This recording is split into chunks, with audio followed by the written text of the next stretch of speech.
할렐루야. 오늘은 느헤미야 9장 6절부터 10절까지 있는 말씀을 통해서 은혜를 나누기를 원합니다.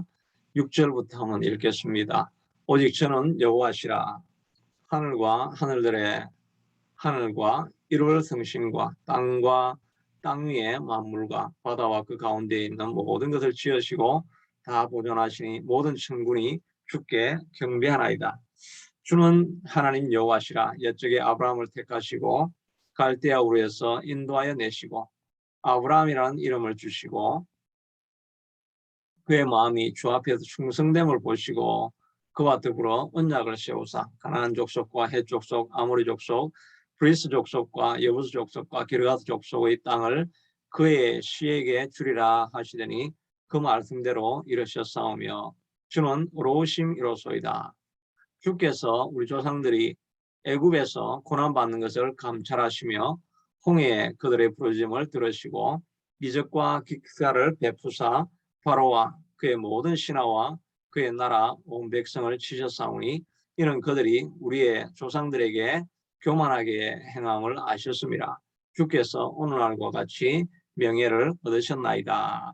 오늘 본문은 이스라엘 백성들이 29일 날 모여서 다 하나님의 말씀을 듣는 시간이었습니다.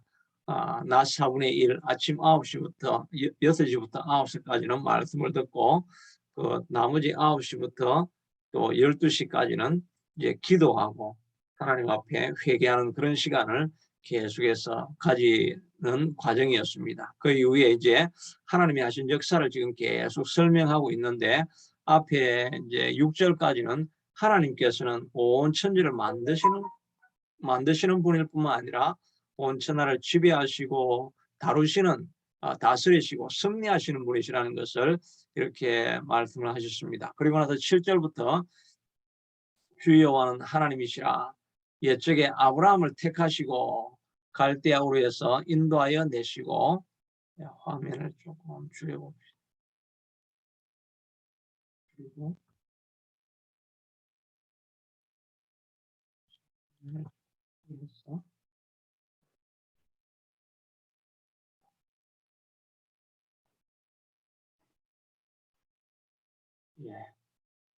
그래서 지금 이제 주로 하나님은 여호와시라. 옛적에 아브라함을 택하시고 갈대아로 해서 인도하여 내시고 아브라함이라는 이름을 주시고 이렇게 말하고 있습니다. 아브라함을 아브라함이라고 하는 이름을 주셨습니다. 아브라함은 우리가 아는 것처럼 father of a son, 한 사람의 아버지라는 말이고, 그 다음에 아브라함은 father of a nation, 내가 너를 한 아버지의 아들로 만드는 것이 아니라 온 민족의 아버지로 만들겠다라고 하는 그런 promise, 약속을 먼저 주시고 그 약속이 역사 속에서 어떻게 이루어지게 되는가 하는 내용이 지금 이제 계속해서 나오게 됩니다. 아브라함을 갈대아 우르에서 불러셔가지고 나중에 요셉을 통해 가지고 애굽으로 건너가게 되고 애굽에서 기적을 베푸셔가지고 홍해를 가로질러서 나오게 되어지고 그 다음에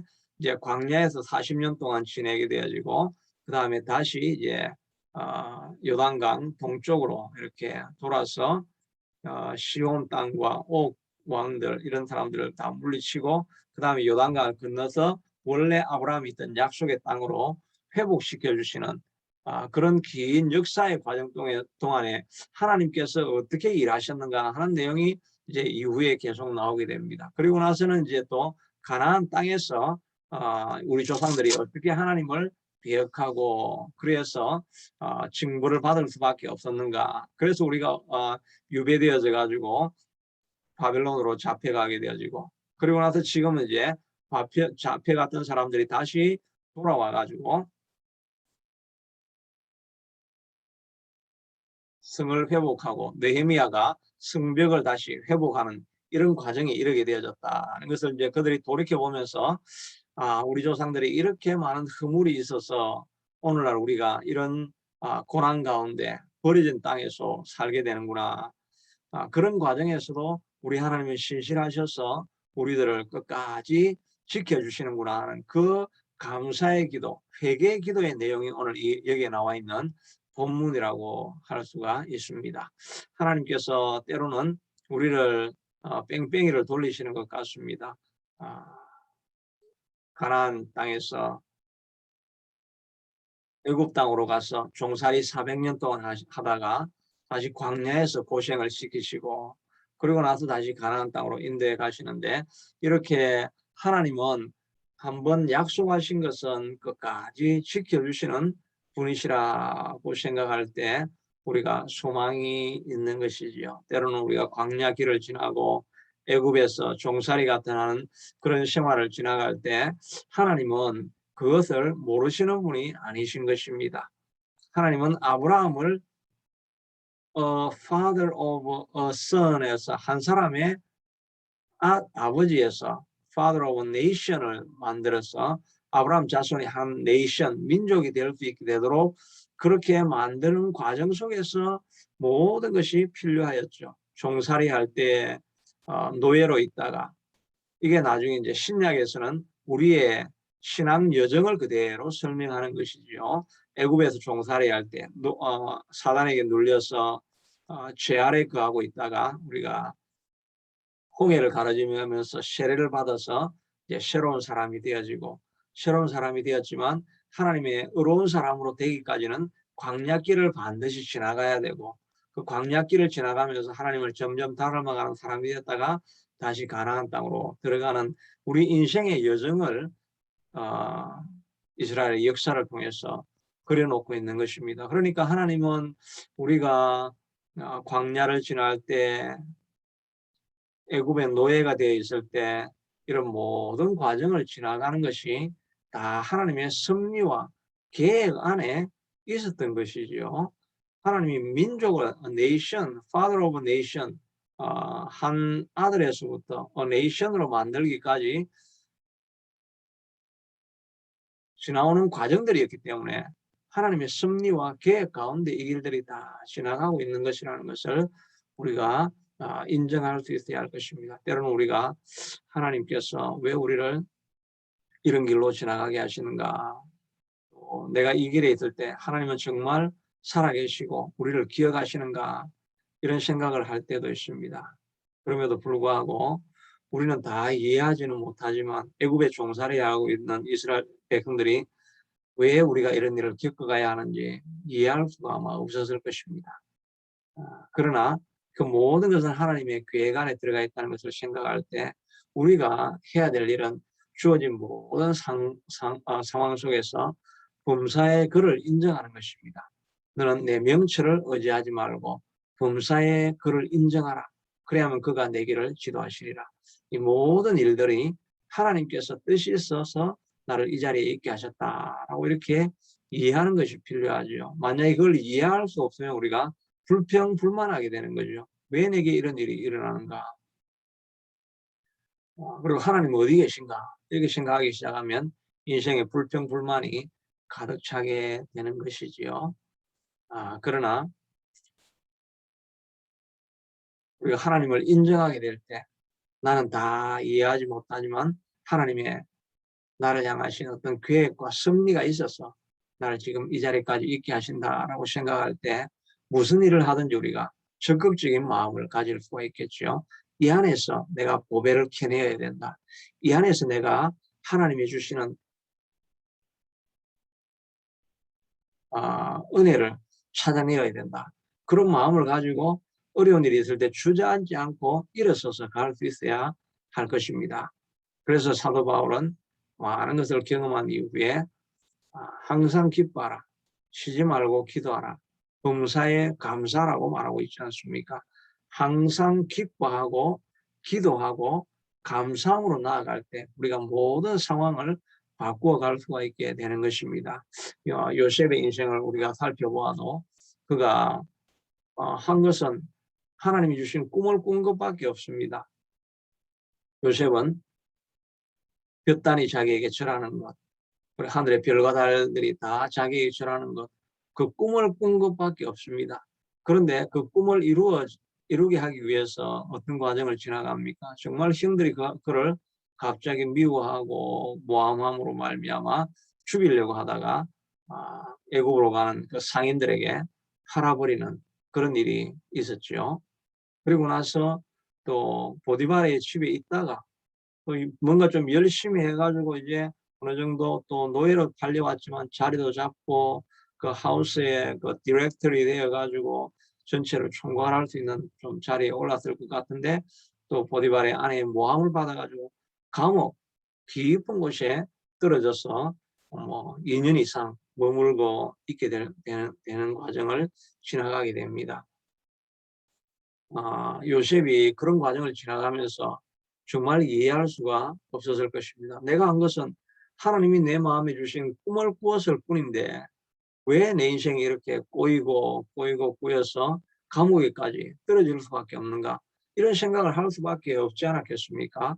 그런데 그럼에도 불구하고 요셉은 있는 자리에서 낙심하고 있지 않았죠. 모든 매 순간순간에 최선을 다하는 삶을 살아가는 것을 보게 됩니다. 보디발의 장주의 집에 있을 때에도 그가 하나님이 살아계신다고 한다면, 아니 내가 꿈꾼 것밖에 없는데 왜 내가 여기까지 팔려와서 이렇게 지내야 되나, 이렇게 하는 그 불평도 생길 수 있고 분노가 마음에 자리 잡을 수 있고, 또 한편에서는 또 자기 연민에 빠져가지고 디프레스가 되어서 나는 인생에 소망이 없구나 하고 그냥 우울증에 빠져가지고 아무것도 하지 않고 그냥 시키는 일들만 그저 종처럼 노예처럼 기계처럼 일할 수도 있었을 것입니다. 그러나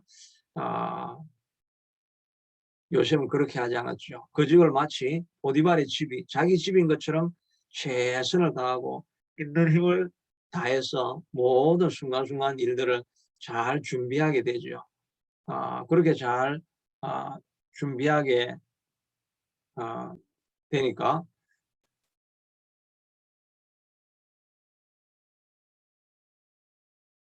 있는 자리를 최선을 다해서 준비하게 되죠.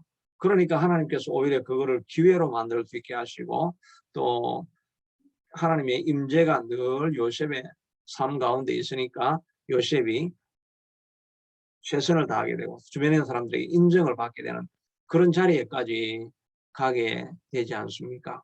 그러다가 또 억울하게 모함을 받을 때 감옥에 가서 그는 정말 내 인생은 이렇게 되는 게 없나, 이런 생각을 하면서 자포자기하는 심령으로 될 대로 되라고 하면서 감옥에 떨어져서 그렇게 지낼 수도 있었겠죠. 하나님이 살아있다고 한다면 어떻게 이런 일이 있을 수 있겠는가, 그러면서 낙심할 수도 있었을 것입니다. 그러나 그는 낙심하지 아니하고 그 자리에서도 또 여기가 하나님이 보내신 자리인 줄로 생각하고 모든 마음에 일어나는 그런 불평, 불만, 부정적인 그런 마음들을 다 내려놓고 거기 있는 자리에서 최선을 다하게 됩니다. 그러니까 보디발에게 인정받았던 것처럼 감옥의 간수에게도 인정을 받아서 정말 내가 돌보아야 될 일은 너가 더 나보다 더 잘하게 돌보니까 차라리 너가 내가 해야 될 일을 해라고 해서 오히려 간수의 일을 다 맡겨주고 감옥을 돌보는 사람으로 그를 삼아준 것이지요. 그러니까 거기에 그뿐만 아니라 그 죄수들 한 명 한 명 돌아봅니다. 그러다가 떡 맡은 가는 술 맡은 가는 정치에 아주 높은 사람들이 그 감옥에 들어왔는데 그냥 그 사람들을 가만히 두지 않았죠. 그냥 그 사람들의 일거수일투족을 잘 돌아보면서 어떻게 도와드릴까요? What can I help you today? 오늘은 어떻게 내가 도와드릴까요? 무엇을 도와드릴까요? 계속 그 죄수들의 상황을 묻고 도와드릴 거를 늘 찾아보고 있었던 거죠. 그러다가 그런 대화를 계속 했었기 때문에 어느 날 이 두 간수가 두 죄수가 꿈을 꾼 것을 이제 듣게 되어진 거죠. 한 간수는 그 술 맡은 관은 있고 또 떡 맡은 관원이 있어가지고 떡이 또 까마귀가 쪼아 먹는 이야기, 또 포도나무 이야기, 이런 이야기를 들으면서 꿈 해석을 해주게 되죠. 한 사람은 하나님께서 왕이 다시 불러서 복직할 것이고 다른 한 사람은 죽게 될 것이다.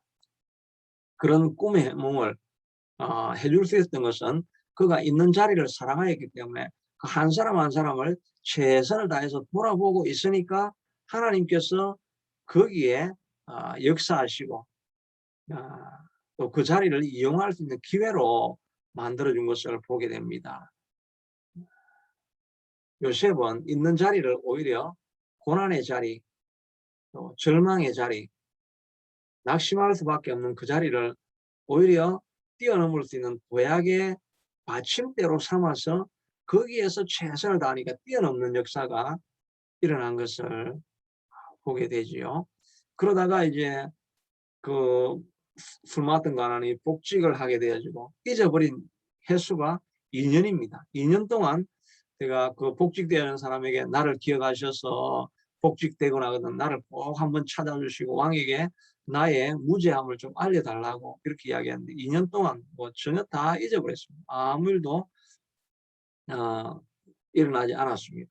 그런데 어느 날 갑자기 그 바로 왕이 꿈을 꾸었는데 아무도 그 해석을 하지 못하는 거지요.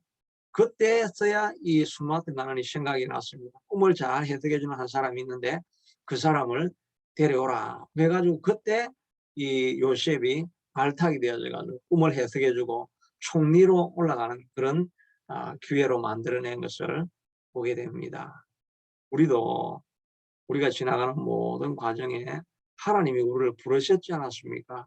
하나님이 부르지 않으면 아무도 하나님의 자녀로 또 성령의 인도하심을 받고 살아갈 수 있는 사람은 없습니다.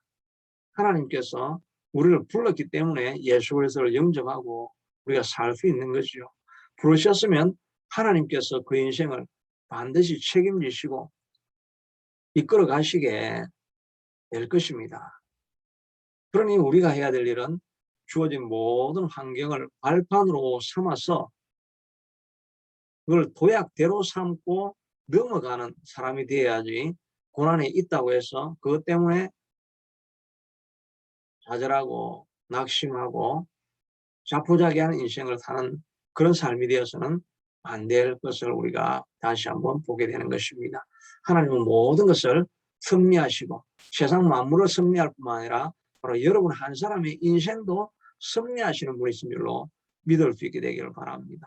섭리하심을 믿는다고 한다면 우리는 주어진 매 시간을 최선을 다해서 그 주어진 환경이 열악하다 할지라도 그것을 발판으로 삼고 뛰어넘는 그런 인생이 되어져야 할 줄로 믿습니다.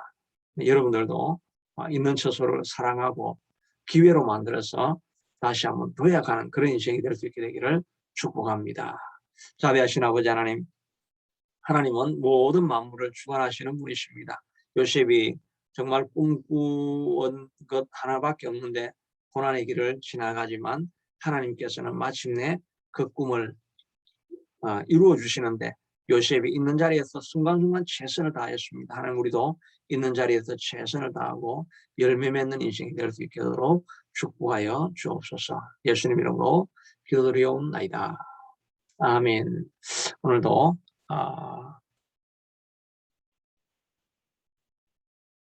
승리한 하루 될 수 있게 되기를 축복합니다.